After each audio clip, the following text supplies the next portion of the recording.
So, I'm not sure. This is a not well thought through theory, but I feel like emotions arise in order for you to understand, engage, whether you are in alignment or balanced or not. If you're experiencing predominantly negative emotions, I think that is a telltale sign to let you know that you need to make adjustments or shifts in order to realign yourself. Does that make sense?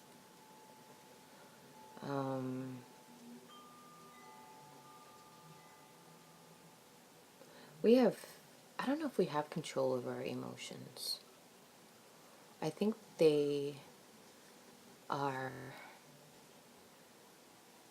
in correlation with your thoughts.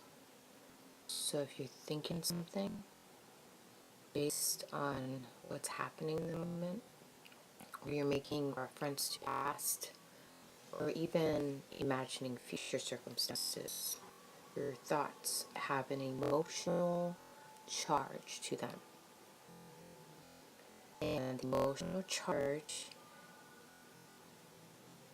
is what is a messenger that notifies you to see whether or not something is in alignment or not. And if it's not in alignment, then it kind of gives you the opportunity to ask yourself what you need to do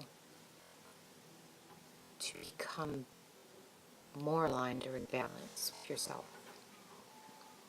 So for instance, past 2 days, feeling super down, super moody, depressed, sleepy.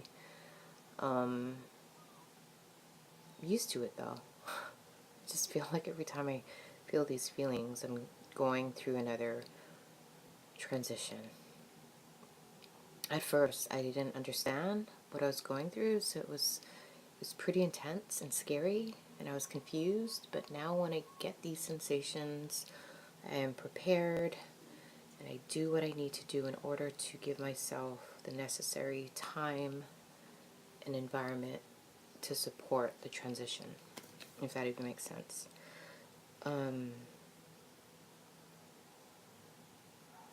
There's something inside of me that I want to express, but it's just lodged in here, and I don't know how to get it out of me.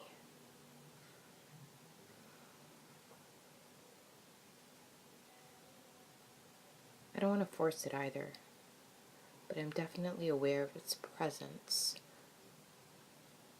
And at times, it's so excruciating. Like, I literally get anxiety attacks. Then I have to ask myself, why am I getting anxiety attacks? I think it has to do with my inability to control a certain situation and its outcome. And then if I cannot control the situation and the outcome based on my expectations, what do? I have to just let it go. Let the illusion of control go and allow things to flow in its own way, place, and time.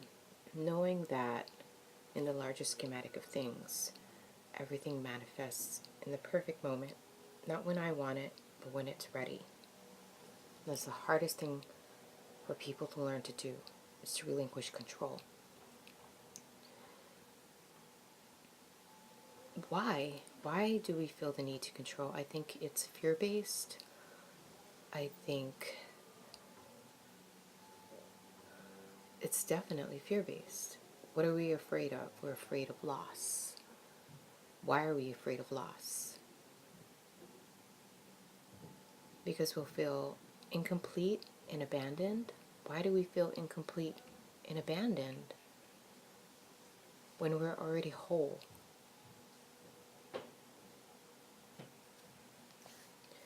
See, anytime like an issue arises, all you have to do is follow it. Oh, sorry, follow it. It's like a thread of rope, you know, and then you follow it, and then you get to the core root of the problem by asking why, what, where, how. Understanding is like so essential. Understanding. Most people don't even want to understand. They stop at this feeling, and then they try to like mask it. Take a drug, fucking drink a drink, eat some food, divert their attention to other things. But I can't rest. It's like I'm hardwired to like understand something at its core, or else I can't clear it. And it's this irksome feeling that I know is there, and it wants my attention, and I need to give it attention until I resolve it. You know what I mean? Like some people, I don't know how they can do it. Just fucking tune it out and just like boom. I know this shit is gonna bother me until I fucking go, what, man? What is it? What do you want to tell me? I want to understand you. I want to move on to let's fucking explore this together.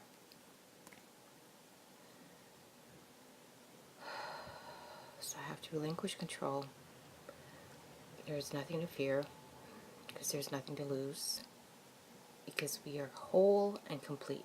Try rewiring your brain to believe that after eons of believing otherwise.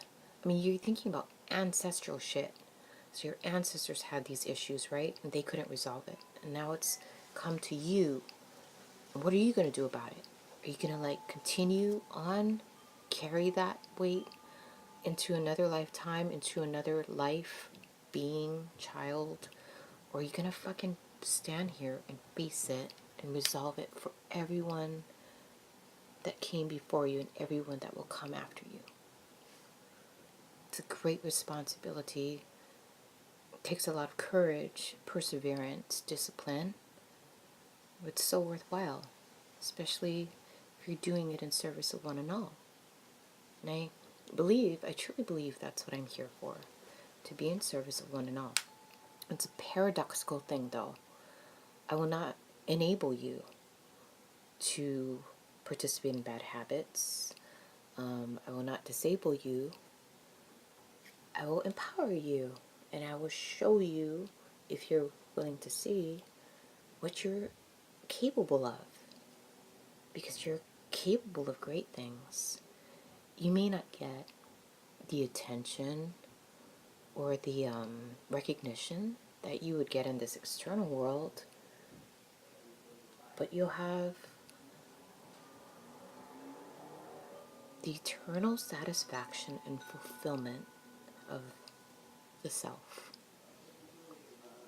And to me, that is so much more than, you know, whatever's outside of me.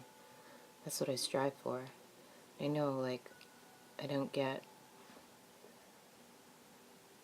applauses or good jobs, you know, from anyone else. I have to acknowledge myself and keep on keeping on, I guess. Blessings to one and all.